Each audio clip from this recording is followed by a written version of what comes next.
आप लोग? I hope आप लोग सब लोग बहुत अच्छे होंगे। और आज है हमारा प्रोग्राम का दूसरा दिन और हम जा रहे हैं प्रोग्राम वाली जगह पे। और आज हम हो गए थोड़ा सा लेट वहाँ जाने में, क्योंकि आज सुबह मॉर्निंग से बियान की तबीयत ख़राब है, आपको शक्ल से लग रहा होगा। इसको कोल्ड हो रहा है और थोड़ा सा खांसी वगैरह थी, तो इनको थोड़ा सा हमने रिलैक्स दिया, तो उस वजह से बच्चे के साथ में थोड़ा करते करते लेट हो गए हैं।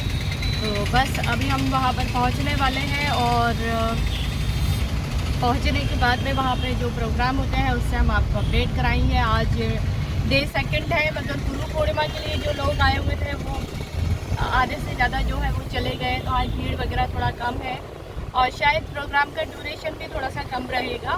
और देखते हैं उस ड्यूरेशन में क्या होगा। और रात तक ये प्रोग्राम होगा, वही फर्स्ट डे की तरह पे थोड़ा सा बीच में जो ब्रेक होता है, लोगों को रेस्ट करना होता है लंच वगैरह लेने के बाद में, तो वो टाइम रहेगा। और फिर उसके बाद में मैं देखती हूँ आज का दिन कैसा रहता है, आप लोगों के साथ में मैं शेयर करूँगी। और चलते हैं प्रोग्राम में, फिर आपको मिलते हैं वहीं पर। तो यहाँ पर हम लोग आ गए हैं प्रोग्राम में, और जब मैं प्रोग्राम में पहुँची तो यहाँ पर मैंने देखा डीआईजी ऑफ शिवपुरी, डीआईजी है यहाँ के शिवपुरी के, वो आए हुए थे और वो बड़े हैरान थे देख कर कि ये लोगों को क्या हो रहा है। आप लोग भी देख रहे होंगे, सोच रहे होंगे कि ये सब क्या हो रहा है। एक्चुअली ये जो है ध्यान में लोगों को क्रियाएं होती हैं, जो संस्कार होते हैं वो यहाँ पर विसर्जित होते हैं ध्यान के माध्यम से। और ये एक ऐसा सब्जेक्ट है जिसको हम इस ब्लॉग में तो क्या, आई थिंक सो 3 से 4 ब्लॉग भी हो तो मैं तो नहीं उसमें कवर कर पाऊँगी, और शायद आपको इतने अच्छे से समझा भी नहीं पाऊँगी, क्योंकि ये बहुत डीप नॉलेज वाला एक सब्जेक्ट है। इस पर मेरा बोलना ज़्यादा कोई मुझे नहीं लगता उचित है, क्योंकि ये गुरु ही इसको समझा सकता है, क्रियाएं क्या होती हैं, संस्कार क्या होते हैं, ध्यान क्या होता है। तो यहाँ पर अभी ये डीआईजी साहब से माल्यार्पण कराया जा रहा है अवतार मेहर बाबा की फ़ोटो पे।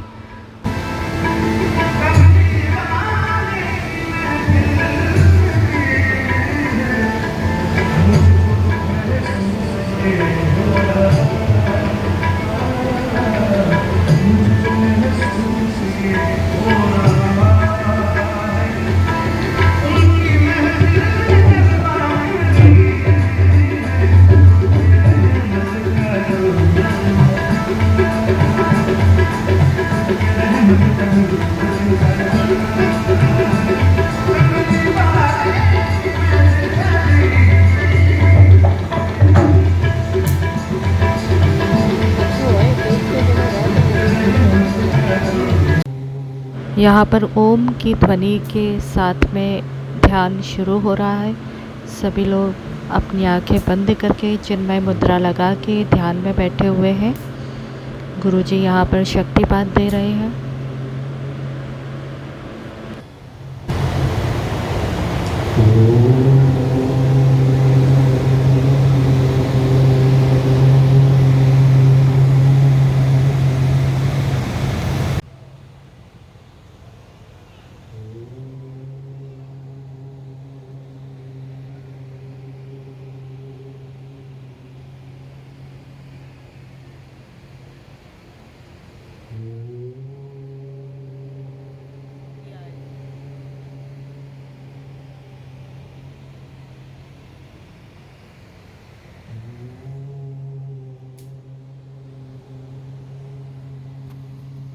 मैं आपको एक छोटी सी एक कहानी सुनाने जा रहा हूँ, इसको ठीक से सुनिएगा। और कहानी ये है, यहाँ एक छतरी है,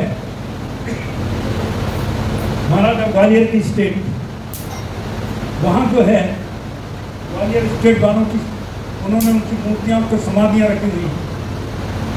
तो यहाँ महल है, महाराजा ग्वालियर प्रतिवर्ष उन समाधियों का पूजन करने के लिए जाया करते थे।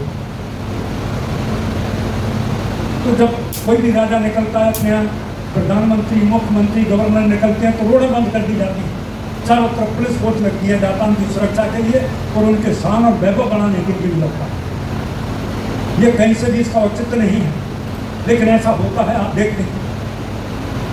तो इसी तरह से जब महाराज की सवारी आ रही थी, वो आ रहे थे, तो चारों तरफ से फोर्स लगा हुआ था और उनको छतरी पर जाना था। छतरी थोड़ा जंगल के एरिया में है, शिवपुरी से 4-5 किलोमीटर दूर, 4 किलोमीटर।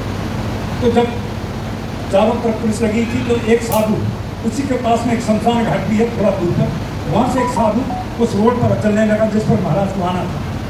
ध्यान से सुनना ही आपके लिए। जब वो आ रहा था रोड पर चलने लगा तो वहाँ एक सिपाही की ड्यूटी लगी थी।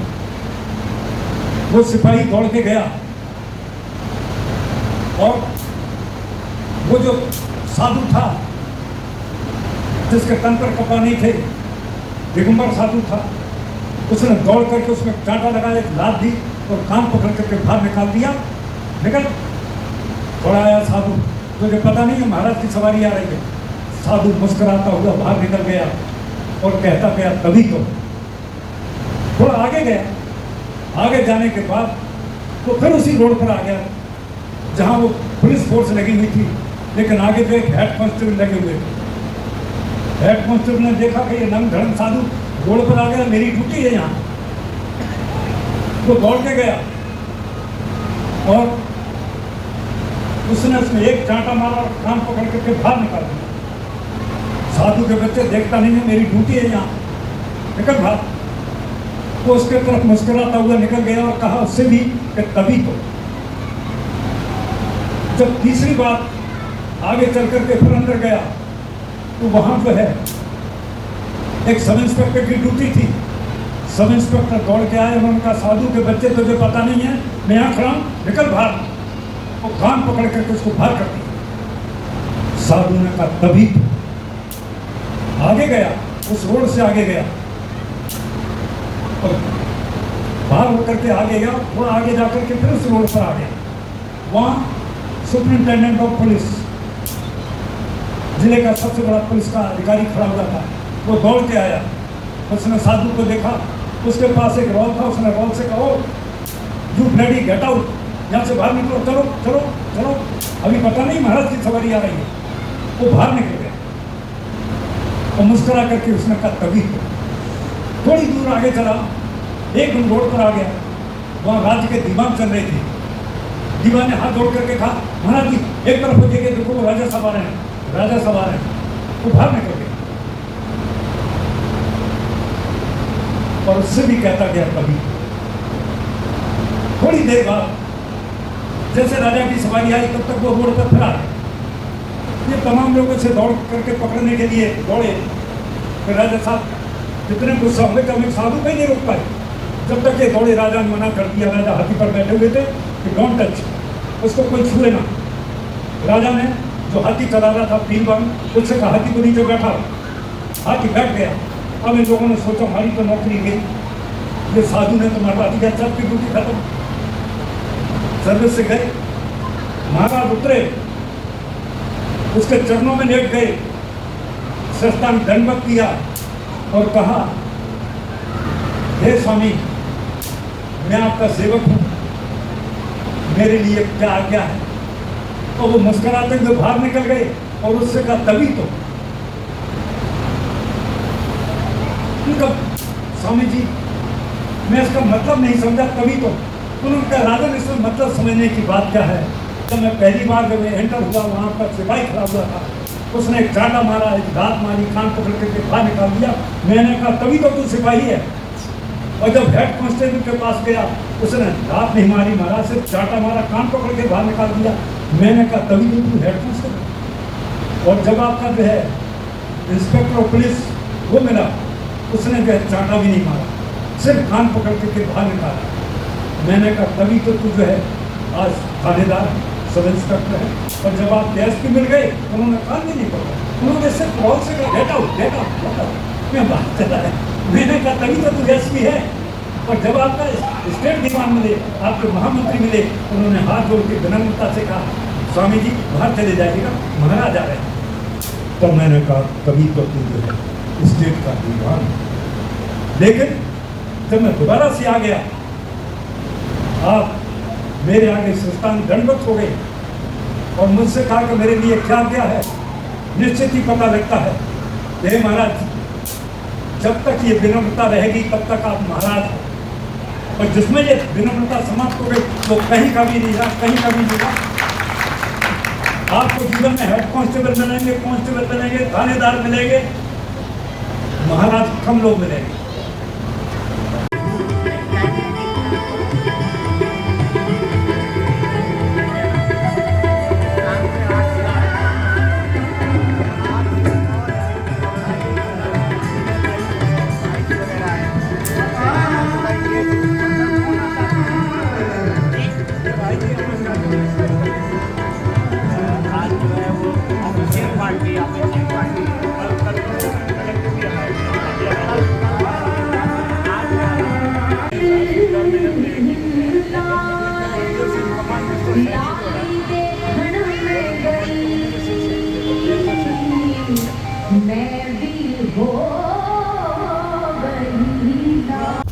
हेलो एवरीवन, कैसे हैं आप लोग। और ये है अभी सेकंड टाइम जब हम लोग जा रहे हैं प्रोग्राम में।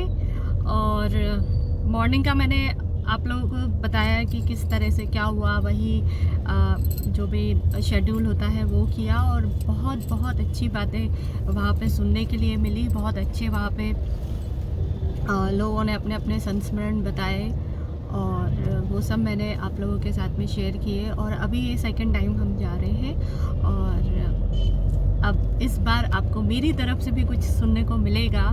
जो भी है आप देख लीजिएगा, अच्छा बुरा भला कमेंट करके बताइएगा।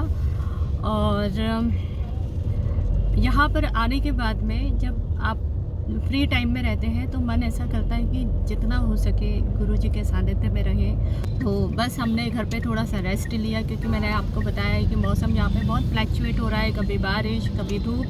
तो हम लोग सभी लोग यहाँ पे कोल्ड वगैरह से सभी हम लोग सफ़र कर रहे हैं। तो अभी हम जा रहे हैं प्रोग्राम की तरफ और देखते हैं वहाँ पर क्या होता है। उससे भी मैं आप लोगों को अपडेट रखूँगी, बताऊँगी वहाँ पे। अच्छा, हर चीज़ को मैं शूट नहीं कर पा रही हूँ क्योंकि ये प्रोग्राम कोई ऑर्डिनरी प्रोग्राम नहीं है। तो मुझे हर टाइम पे मोबाइल लेके मैं नहीं कर सकती, शूट नहीं कर सकती, क्योंकि जब मेडिटेशन होता है तो there is camera is not allowed there. That's why कि मैं हर चीज़ को कवर नहीं कर पा रही हूँ। मगर जो मेन है, गुरुजी को सुनने लायक है, उसके लिए मैं प्रयास करती हूँ और शूट करती हूँ। जितना भी होता है मैं आपके साथ में शेयर कर रही हूँ। और बस अभी आगे चलते हैं, दिखाते हैं आप लोगों को जो भी होता है, आपको अपडेट करती हूँ। मिले विवेक न होई, राम कृपा बिन सुलभ हो। बिना गुरु के विवेक नहीं आता है और बिना विवेक के आप आगे नहीं बढ़ सकते। तो इसलिए कबीरदास जी ने एक जगह कहा है, गुरु गोविंद दो खड़े ताके लागो पान, बलिहारी गुरु आपने गोविंद दियो। तो गोविंद से आपको यही गुरु ही मिलाएंगे। आजकल समाज में, हमारे धर्म में हमेशा से सद्गुरु रहे, लेकिन कुछ लोग वो भी होते हैं, खराब भी होते हैं। तो ये हमारा विवेक है और ये हमारा पूर्वजन्म का संस्कार है कि हमें किसी अच्छे गुरु से साक्षात्कार हो जाए। तो मुझे बड़ी प्रसन्नता है कि आज मुझे जो है, मेरा भी दिन अच्छा रहा हो। तो आज आदित्य जी की वजह से, जैसे इस बच्ची ने कहा कि 4-5 लोग होते हैं जब किसी का जीवन आगे बढ़ता है। गौतम बुद्ध को जिस दिन साक्षात्कार हो रहा था, उस दिन उनको एक महिला ने तो वो कुछ मिठाई खिलाई और बस उसी रात में उनको ज्ञान प्राप्त हो गया, जिसको हम गुरु पूर्णिमा मनाते हैं। हो सकता है कुछ हम लोगों का भी खुला हो, जितने बैठे हैं। मैं अपने को भाग्यवान मानता हूँ, आप तो हमसे आगे। कांटे में हमने और ढलने नहीं दिया, दिल मोम का है फिर भी पिघलने नहीं दिया।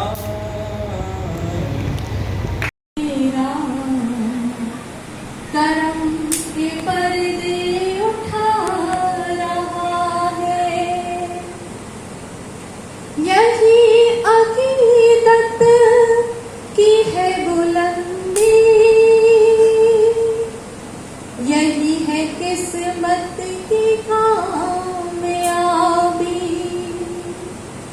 उसे ही रब दे रहा है सब कुछ, उसे ही रब दे रहा है सब कुछ, जो तुझ पे सब कुछ लुटा रहा है।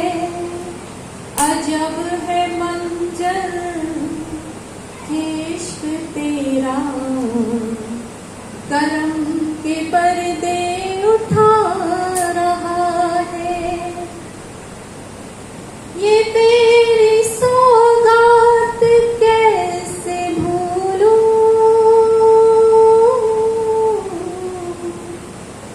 मैं अपने एहसास कैसे बोलूं। तेरा करम ही जमाने भर में, तेरा करम ही जमाने भर में, ये खोटा सिक्का चला रहा है। अजब है मंजर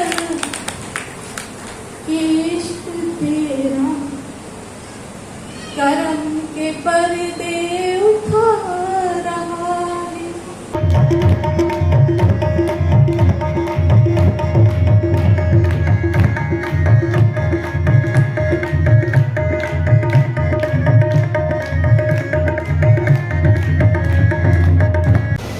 आज का सेकंड डे का प्रोग्राम था। जल्दी करें, अब कोई छूट ना जाए, बाद में फिर बस नहीं आएगी। बस गेट पे रहिए, आज सब सेकंड प्रस्थान करें, सवार हो जाएंगे बस पे।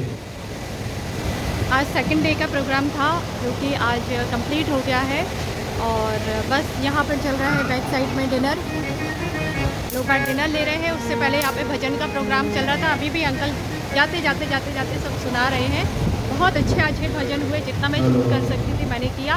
और कल मिलते हैं आपसे एक नई सुबह के साथ में, कुछ नए विचारों के साथ में। तो बस अभी यहीं पर मैं बोलूँगी, आप सब लोग अच्छे रहिए, स्वस्थ रहिए, अपना ध्यान रखिए, सब में अपने प्यार मोहब्बत बांटिए। मिलते हैं नेक्स्ट ब्लॉग में।